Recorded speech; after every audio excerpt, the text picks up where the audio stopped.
Right. ఆంధ్రప్రదేశ్లో నిన్న ఆంధ్రప్రదేశ్కి సంబంధించిన ఏబిఎన్ ఆర్కే గారు తన వీకెండ్ కామెంట్స్లో భాగంగా రాసిన కొన్ని పదాలకు వైఎస్ఆర్సీపీ పార్టీ దాన్ని చాలా తీవ్రంగా ఖండిస్తూ ఈరోజు ఏబిఎన్ స్టూడియో, ఏబిఎన్ ఆఫీస్ ఎదుట ఆందోళన కార్యక్రమం చేశారు. సారీ చెప్పాలి, ఆ మాటలను వెనక్కి తీసుకోవాలి అంటూ డిమాండ్ చేస్తూ వాళ్ళు నిరసన చేశారు. అది కూడా చట్టబద్ధంగా, న్యాయబద్ధంగానే నిరసన వ్యక్తం చేశారు తప్ప ఎక్కడ కూడా అనైతిక విధంగా వాళ్ళు ముందుకు పోలేదు.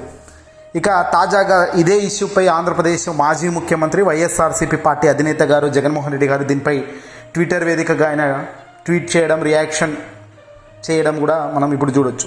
ఆయన ఏమంటున్నారంటే, రేపు వైఎస్ జగన్మోహన్ రెడ్డికి మీ భార్యలు కాదని చెబితే మీరు దాన్ని నమ్మి మీ సొంత భార్యలను అక్క చెల్లెళ్ళగా భావించి మరి పెళ్లి సంబంధాలు చూసే స్థాయికి దిగజారిపోతారు. అంతగా వెన్నుముక్కలేని నాయకులు వైఎస్ఆర్ కాంగ్రెస్ పార్టీలో ఉన్నారు అంటూ వేమూరి రాధాకృష్ణ ఏబిఎన్ ఆంధ్రజ్యోతి ఛానల్లో వ్యాఖ్యానించారు. మహిళలను ఉద్దేశించి ఇలాంటి అసహ్యకరమైన దిగజారిన భాషను ఉపయోగించడం, వారిని రాజకీయ చర్చల్లోకి లాగడం విమర్శ కానే కాదు.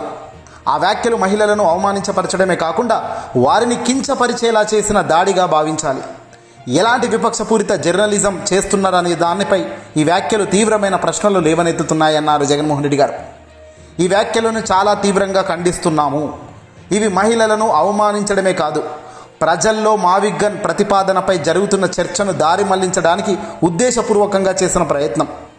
మావిగన్ ప్రతిపాదనను రాజకీయంగా ఎదుర్కోలేక చంద్రబాబు నాయుడు, ఆయనకు అనుకూలంగా ఉన్న ఈ మీడియా ప్రజల దృష్టిని మళ్లించే ప్రయత్నం చేస్తుందని, దీనిలో భాగంగానే తప్పుడు ప్రచారాలు చేయడమే కాకుండా దూషణలకు కూడా దిగారు.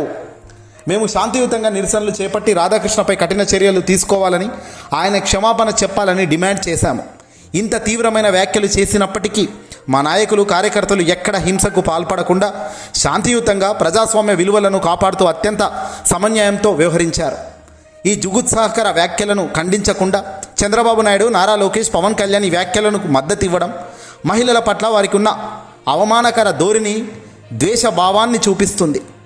రాధాకృష్ణపై తక్షణ చర్యలు తీసుకోవాలని డిమాండ్ చేస్తున్నాం. బాధ్యతారహిత విషపూరిత వ్యాఖ్యలను సమర్థించిన నాయకుల వైఖరిని మేము తీవ్రంగా ఖండిస్తున్నామంటూ కూడా జగన్మోహన్ రెడ్డి గారు ట్విట్టర్ వేదికగా ట్వీట్ చేయడం జరిగింది. ఏదేమైనప్పటికీ కూడా ఒక మీడియా హౌస్ నడుపుతూ ఒక రాజకీయ విశ్లేషకులు రాజకీయ పార్టీకి కొమ్ము కాస్తూ రాజకీయ పార్టీలు చెబుతున్నట్టుగా నడుస్తుండొచ్చు, నువ్వు ఏదైనా చేసుకో సామి, కానీ మహిళలను కించపరిచే మాటలు అంటే జగన్మోహన్ రెడ్డి గారు ఏదైనా ప్రకటిస్తే, ఏదైనా చెబితే వైసీపీ వాళ్ళు ఎంత బలంగా దాన్ని ముందుకు తీసుకెళ్తున్నారన్న ఈర్ష, అహంకారంతో నువ్వు రాసిన పదాలు, మీ పెళ్ళాలు కాదు చెల్లెళ్ళుగా భావించి వాళ్ళకి పెళ్ళిళ్ళు చేయండి అంటే మీరు పోయి పెళ్ళిళ్ళు చేసే రకం, ఏం ఆలోచించకుండా అన్న వ్యాఖ్యల వెనుక ఉన్న ఉద్దేశం అత్యంత దరిద్రమైన ఉద్దేశంగా కనబడుతుంది. ఇలాంటి ఉద్దేశం ఉన్న వ్యక్తిని సమర్థిస్తున్న దారుణమైన మనుషులు కూడా ఉండడం ఇంకా దారుణం. అందులో నారా లోకేష్ గారు ట్విట్టర్ వేదికగా ఇదే వ్యాఖ్యలకు ఆయన ఏకంగా సమర్థిస్తూ ఆయన దీన్ని ఖండించడం లేదు. ఇదట ఇక్కడ చూడండి ఎంత దారుణం. నారా లోకేష్ గారు దీన్ని ఏమంటున్నారంటే, ఆయన ట్విట్టర్ వేదికగా చూస్తే, జగన్ గారి కళ్ళల్లో ఆనందం చూడడం కోసం వైసీపీ రౌడీ మూకలు హైదరాబాద్లో ఏబిఎన్ ఆంధ్రజ్యోతి కార్యాలయంపై దాడికి ప్రయత్నించడం ఆ పార్టీ విష సంస్కృతిని మరోసారి బయటపెట్టిందట. నిజాన్ని నిర్భయంగా చెప్పగలిగే దమ్మున్న చాలని ఏబిఎన్ ఆంధ్రజ్యోతిపై వైసీపీ దాడి యత్నాన్ని తీవ్రంగా ఖండిస్తున్నాను. సాక్షి హైదరాబాద్ ఆఫీస్కు ఆంధ్రజ్యోతి ఎంత దూరమో ఆంధ్రజ్యోతికి సాక్షి కూడా అంతే దూరంలో ఉన్నంత సంగతి మర్చిపోవద్దు జగన్ గారు. మీడియా కథనాల పట్ల నిరసనలు తెలియజేసే పద్ధతి ఇది కాదు. మీలాంటి ఫ్యాక్షన్ పాలిటిక్స్కు భయపడే రకం కాదు ఆంధ్రజ్యోతి ఏబిఎన్ రాధాకృష్ణ గారు. అలాగే మీకు గుర్తుండే ఉంటుంది, మీ నాన్నగారు ఆంధ్రజ్యోతి కార్యాలయంలో బుల్డోజర్లు పైకి పంపిస్తే ఏబిఎన్ ఆర్కే గారు వెనక్కి తగ్గలేదు. మీ నాన్నగారు పంపిన బుల్డోజర్లో వెనక్కి వెళ్ళాయి. ప్రజాస్వామ్యంలో 4వ స్తంభమైన మీడియా ప్రశ్నిస్తే జవాబు చెప్పాలి. కథనం ప్రచురిస్తే ఆధారాలతో ఖండించాలి. కథనం ప్రసారం చేస్తే తప్పైతే తప్పని చెప్పగలగాలి. ఇవేవి మీ దగ్గర లేనప్పుడు ఇలాంటి దుర్మార్గపు దాడులు తెగబడ్డం అలవాటుగా మార్చుకున్నారు. ఇది తప్పు జగన్ గారు. జనం చీకొట్టినా మారకపోతే ఎలా? మీ వెనక గూండాలు ఉండొచ్చు, ఏబిఎన్ ఆంధ్రజ్యోతి వెనక మాత్రం ప్రజలు ఉన్నారట. ఇది నారా లోకేష్ ట్విట్టర్ వేదికగా ట్వీట్ చేశాడు. ఇలాంటివి నిజంగా ప్రోత్సహించాలి. అసలు ఏం మాట్లాడుతున్నాడో బహుశా నారా లోకేష్ కన్నా అర్థమవుతుందా? పైగా జగన్మోహన్ రెడ్డి గారికి ఆయన చెబుతున్నారు, ఆంధ్రజ్యోతి చాలా దమ్మున్న ఛానల్ అట, మీలాంటి ఫ్యాక్షన్ పాలిటిక్స్కు భయపడే రకం కాదట ఈ ఆంధ్రజ్యోతి రాధాకృష్ణ. ఇవా చెప్పేది? 4వ స్తంభమైన మీడియా ప్రశ్నిస్తే జవాబు చెప్పాలట. కథనం ప్రచురిస్తే ఆధారాలతో ఖండించాలట. కథనం ప్రసారం చేస్తే తప్పైతే తప్పని చెప్పగలగాలట. ఇదే నారా లోకేష్ గారు ఎప్పుడైనా తప్పు అని ఎప్పుడైనా అన్నాడా? పోనీ ఈరోజు అసలు ఈ వైసీపీ వాళ్ళు ఈ ఆఫీసును దాడి చేసినారా, నిరసన తెలిపినారా? దాడి అంటే ఏంటి, నిరసన అంటే ఏంటి? అంబటి రాంబాబు గారి ఇంటి మీదికి రాళ్ళు కర్రలు తీసుకుపోయి తన వస్తువులు ధ్వంసం, మాజీ మంత్రి ఇంటిపైకి వెళ్ళడం అనేది దాడి అవుతుంది నారా లోకేష్ గారు. ఇక్కడ వైసీపీ వాళ్ళు చేసింది దాడి కాదు, నిరసన. నిరసనకు దాడికి తేడానే తెలియనప్పుడు రాజధానికి నగరానికి అభివృద్ధికి మీకు తేడా తెలుస్తుంటుందని మేము ఎలా అనుకోవాలి? అమరావతిని అద్భుత నగరంగా దేశంలోనే ప్రపంచంలోనే నెంబర్ 1గా చేస్తామంటున్న మాటలు నిజమవుతాయని ఎలా అనుకోవాలి? కళ్ళ ముందు కనబడుతున్న దానికే మీరు కళ్ళు మూస్తూ అబద్ధాలు చెప్తున్న మిమ్మల్ని చూస్తూ ఎలా నమ్మాలి?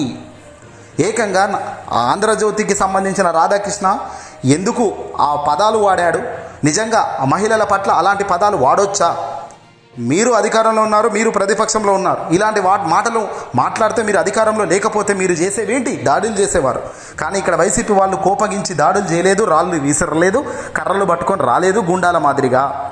ఇదే మీరు చెబుతున్న గుండాల మాదిరిగా అంటున్నారు. మరి అంబటి రాంబాబు మాజీ మంత్రిగా ఉండి తాను అన్న మాట తాను వెనక్కి తీసుకొని క్షమాపణ కోరిన తర్వాత కూడా ఎమ్మెల్యే సాక్షిగా, ఎమ్మెల్యే భర్త సాక్షిగా ఏకంగా తన ఇంటికి వెళ్ళి దాడి చేసిన ఘటనను ఏమనాలి? ఎలాంటి దాడి అనాలి? దాన్ని రౌడీజం అనాలా, మంచితనంతో కూడిన అభిమానంతో కూడిన ఉత్సాహం అనాలా?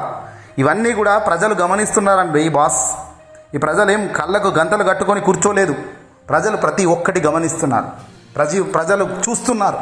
మీరు చెప్పేది చూస్తున్నారు, జగన్ గారు చెప్పేది చూస్తున్నారు. ప్రజలకు వాస్తవం ఏంటి అనేది వాళ్ళకు చూస్తున్నారు. అవకాశం వచ్చిన రోజున గుద్దే ఓటుకు పగిలిపోయే మైండ్లు మామూలుగా ఉండవు అంటున్నారు. ఇంత దారుణమా, ఇంత అన్యాయమా? ఒక ఆ రాధాకృష్ణను వెనుక వేసుకొచ్చే అంత అవసరం మీకేముంటుంది? ఏబిఎన్ అనేది ఒక మీడియా సంస్థ. ఆ మీడియా సంస్థ తప్పుడు ప్రచారంలో వాళ్ళు ఇచ్చిన ఒక కంటెంట్లో దారుణమైన వ్యాఖ్యలు ఉన్నాయి. అవి తీవ్రంగా ఖండించదగ్గ వ్యాఖ్యలు. మీరు ఖండించాల్సిన పొజిషన్లో ఉండి కూడా ఖండించకపోగా మీరు వైసీపీపై రివర్స్లో దాడి చేస్తున్నారు. మీ బుద్ధే అంతా, మీరు పాలిటిక్స్లో గుండాలు అంటున్నారు. మరి అంబటి రాంబాబు గారి ఇంటి మీద మీరు చేయించింది ఏంటి? రౌడీజం కాదా, గుండాయిజం కాదా? సాక్షాత్తు మంత్రిమయ్యకి కర్రలు పట్టుకొని రాడ్లు పట్టుకొని పోయి చంపేందుకు పోయారు. జోగి రమేష్ ఇంటిపై పెట్రోల్ బాంబులు విసిరినారు. బహుశా ఇది మనసులో అయితే ఎవడు చేయడాలా? మరి చేయాల్సినది ఎవడు? రౌడీలు చేస్తారు, నక్సలైట్లు చేస్తారు. ఆ మాదిరిగా మీరు చేసింది ఏం పని? వాళ్ళని ఎప్పుడు ఖండించలేని మీరు ఈరోజు ఆంధ్రజ్యోతికి ఏదో అవుతుంది, ఆంధ్రజ్యోతిని ఖండించకుండా వెనకేసుకొస్తున్న వైన్యం చూస్తుంటే ఇక్కడే కనబడుతుంది మీరు ఎంత నిజాయితీగా, నిష్పక్షపాతంగా అధికారాన్ని ముందుకు తీసుకుపోతున్నారో, పరిపాలనలో ఎంత దక్షత చూపిస్తున్నారో. ఈ ఒక్క ఎగ్జాంపుల్ చాలండి, ఈ ఒక్క ఎగ్జాంపుల్ చాలు. ఈ వీడియోని అసలు ఎక్కువ షేర్ చేయండి.